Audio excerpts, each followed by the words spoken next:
As a hostage negotiator, I worked a lot of situations where people were held against their will by some very dangerous people.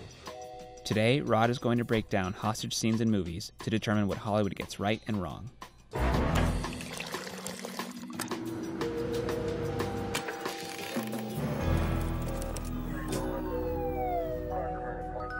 What Hollywood uses for entertainment is a real-life tragedy for other people. So to keep in mind that these are probably the most serious and most dangerous situations ever, and it's a very intense job. First up, Dog Day Afternoon. In this scene, a hostage taker negotiates with the police. Come over there. I'll come over there without a gun. You can frisk me so you can see you can trust me so we can talk and find a way out of this mess. Right. A hostage negotiator would always talk from a safe distance and would never go inside a scene. But if he did, it would never be without a firearm. He would become a hostage at that point.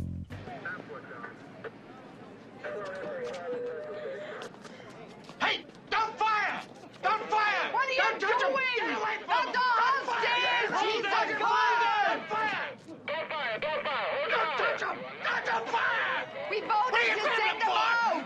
Hold your fire! He's one of the hostages! Get away from him! What's the matter with you? In situations that are tense like this, there's always a possibility for miscommunication, and that's clearly what happened here. The hostage taker said he only had women. How about giving us the women? No. I got women. That's all I got here. But he sent out a man, and the police weren't sure whether or not that man was a hostage taker or a criminal, so they immediately rushed him. That's common. It's common when signals get crossed or mixed up, and it's hard to distinguish who's the good guy or who's the bad guy. Now, wait a minute, Sonny. Sonny, that was your fault, Sonny. You know that we had the communication set up here? We haven't got it set up properly. We got 250 cops here. We don't know what the fuck is going on in there. You almost killed him, are you crazy? Clearly, he's using the woman as a human shield. Human shields are not used very often, but in this case, he was trying to limit his exposure to police, and if they were to try to snipe him or take him out, he'd had another person as cover. You come on out and frisk me. You can tell. Huh? Come on. So what do you want me to come out for? I want you to come out and look at something. Come on. I want you to see what you're up against. I can see it. What do I got to come out for? I want you to come out and see it all right? In a real-life scenario, there'd be a command center, and there'd be one person calling the shots, and everybody else kind of providing the support role. This is just chaos, and I think it's great for cinema, but in real life, it would never happen. Next up, Captain Phillips. In this scene, the Navy has been sent in to check on the well-being of a hostage that has been taken by some Somalian terrorists.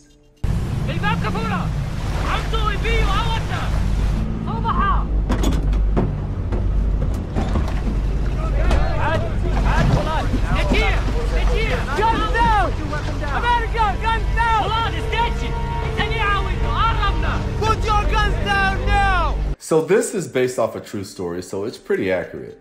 What they're doing is they're gathering intel. So you'll see in this scene where there's a camera and there's a lot of surveillance type equipment there. That's for the Navy to find out what the layout is and how they can actually approach and attack this vessel. Does my family know where I am? Yes, sir! We're giving them updated! It's important they know where I am! I'm in C-15! You understand? What was really interesting was when the captain told the Navy where he was sitting. And the reason he said that is because anyone, anywhere else in that boat could be taken out. He just wanted them to know where he was. I don't want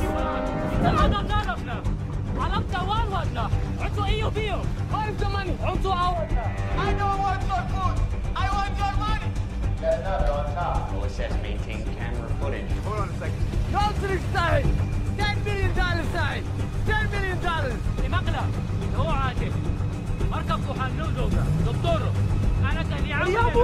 So the reason you're not seeing a lot of time taken, a lot of negotiation going on is because it's really more of a strategic plan to find out where they are and how to strike and attack. The thing to keep in mind is that America does not negotiate with terrorists or hostage takers, and that's just a matter of national policy. Next up, Airheads. Who are you?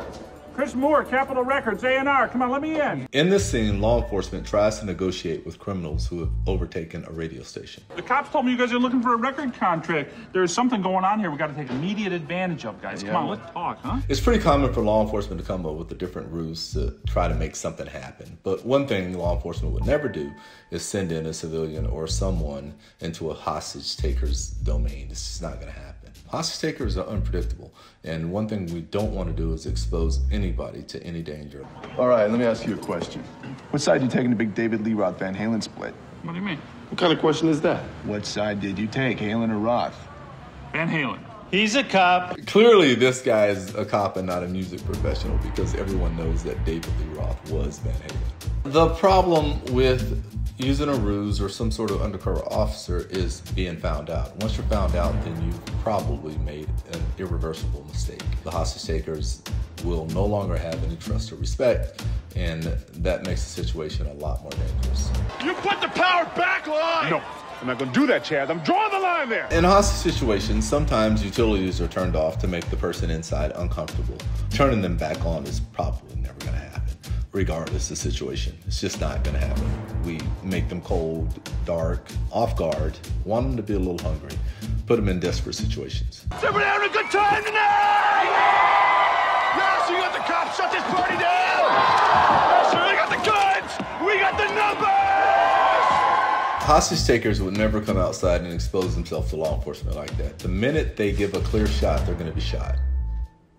There's no way that would ever happen. Next up, Inside Man. In this scene, a bank robber challenges law enforcement to solve a riddle. What do you want me to say?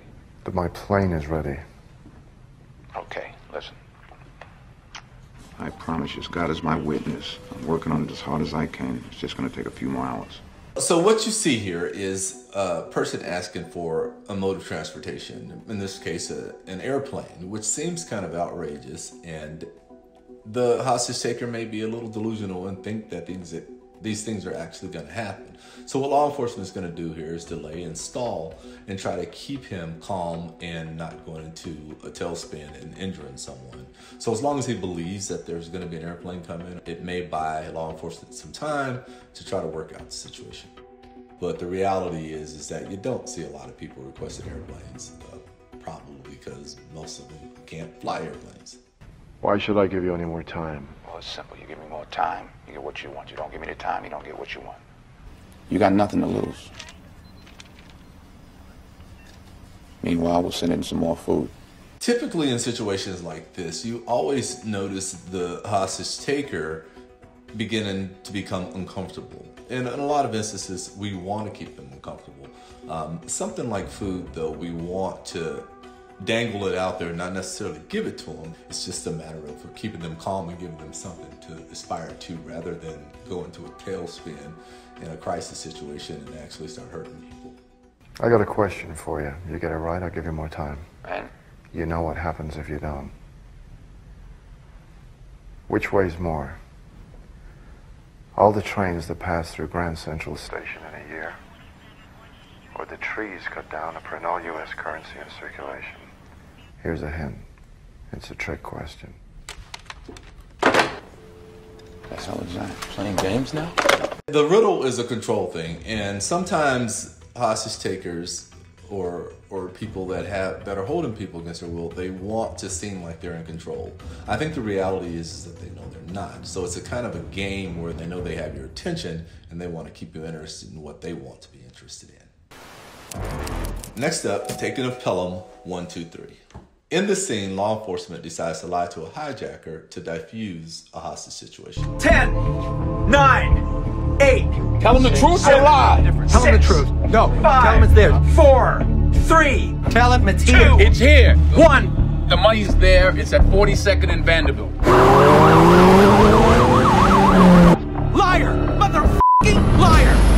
So the thing to keep in mind is not to try and manipulate a hostage taker because they are the kings of manipulation.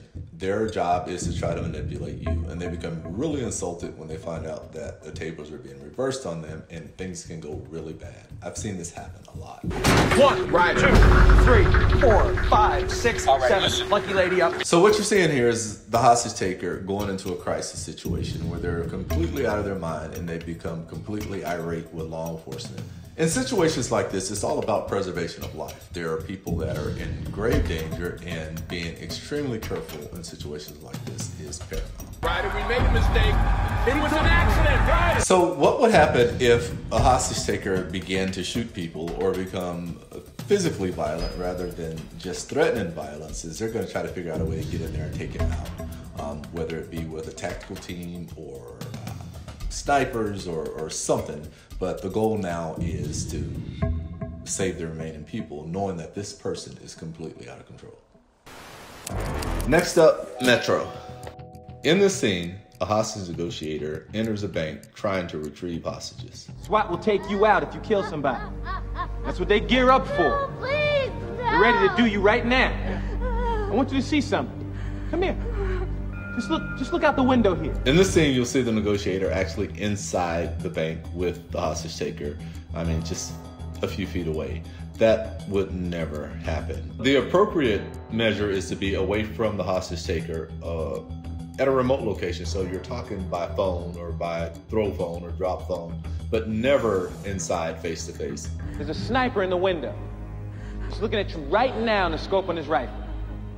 The window next to it, sniper in there too. And all around the building, you got SWAT on the roof. And they've been given the word, you kill anybody, they take you out. I think the strategy of telling the hostage taker where the snipers were to let him know that he was overwhelmed with force and that they could take him when they decided to, and he was the only thing between the hostage taker and the snipers. But in reality, he wouldn't tell them that. Secondly, you don't want to put the hostage taker in a situation where they feel like their life is immediately threatened. I gotta take Harold out of here. He's bleeding pretty bad. And I took an oath as a negotiator. If I ever go into a hostile situation and there's an injured party, I'm duty bound by that oath to take the person to safety. When rescuing hostages, it's never a situation where you try to rescue them one by one. Of course, if you can get a hostage, that would be an ideal situation. But the reality of it is not to try that scenario, but it's to put yourself in a position where you can actually take out the hostage negotiator. Come on! Hold your fire! Let's go! Let's go! That's 1 out. 17 to go. So what we're seeing is, you know, the visual of the SWAT team and all the other officers and people outside is not realistic. If there's going to be anyone outside the bank, it's going to be uniformed officers sort of putting up a perimeter so no one else can come in and block off any chances of this person escaping. The SWAT team or the tactical response team would be strategically placed in windows and figuring out a way to actually enter the bank.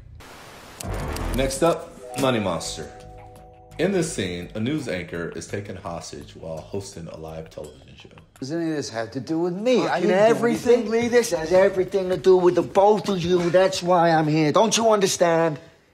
2 boxes, 2 assholes. So in this scene, it's a hostage situation brewing. Law enforcement clearly hasn't arrived yet. This is how the situations actually begin. You know, the hostage taker comes in this crazy state and they begin to take hostages. And this is probably the way it plays out before law enforcement is called. It's about Ibis. Goddamn right, this is about Ibis. Okay, I get it. Turn that camera off. Some money? Turn the camera off. I don't particularly think that this scene is very accurate because if someone is taking hostages, especially on live TV, or anyone shows up in a building somewhere with a gun, the police are going to be called immediately. There seems to be a lot of time between police coming and this situation beginning. So what would happen in a real situation is the police would immediately arrive at that station, set up a perimeter, look for points of contact and how they can go in and take this person out. You lost a lot of money. You went on TV, you said it was safe. 4 weeks ago, you stood right there. This is what you did. Let's get into this. Oh, Ibis, safer than a savings account. I didn't say that. Unfortunately, with a 24-hour news cycle and the internet, people are acting for audiences. And this is one of those situations where a person has reached that point where they want to hold the person responsible for something that they've lost. Literally shooting the messenger. I've seen a situation where people become so irate and acted out horrendous crimes on Facebook Live or something along those lines. So this is pretty accurate. People want an audience for what they do, especially when they get angry and deranged. Last up, John Q. In this scene, a father has taken hostages at a hospital in order to get treatment for a sick son. I gave you your hostages, but you didn't call me back. Why? Because you want me dead, don't you? Nobody wants to kill you, John. Nobody wants to kill you. So what you see is a bunch of people out in public while the hostage negotiator tries to talk to the hostage taker. That would never happen. The communication wouldn't be effective because there are too many distractions. You want to kind of isolate the hostage takers. Nobody wants to kill you. Nobody wants to kill me. No. Nobody. No. None of these guys. Not him. Oh. Okay, what is this? What is this? So what you see here is a member of law enforcement who had been sent in to take out the hostage taker. And the hostage taker actually took him, which would probably never happen because they're never sent in alone. There's never a sole person or a lone person that goes in without a backup. This is going to end up bad for you, John. There's only two ways out of here. Jail or dead. A hostage negotiator would never tell a hostage taker that he was going to be killed or go to jail. We're going to stay far away from those types of life-ending scenarios. My son is very sick, and he needs some help. I understand. It's hard to be a man these days. Hard to know what the right thing is. But put the gun down, John. You're not hearing me, Frank. My son is sick. That's it. There's nothing else. End of story. I've seen situations where people have taken hostages to demand something that is really legitimate. But we have to keep in mind that they are hostage takers and they will be dealt with as hostage takers, regardless of their motivation.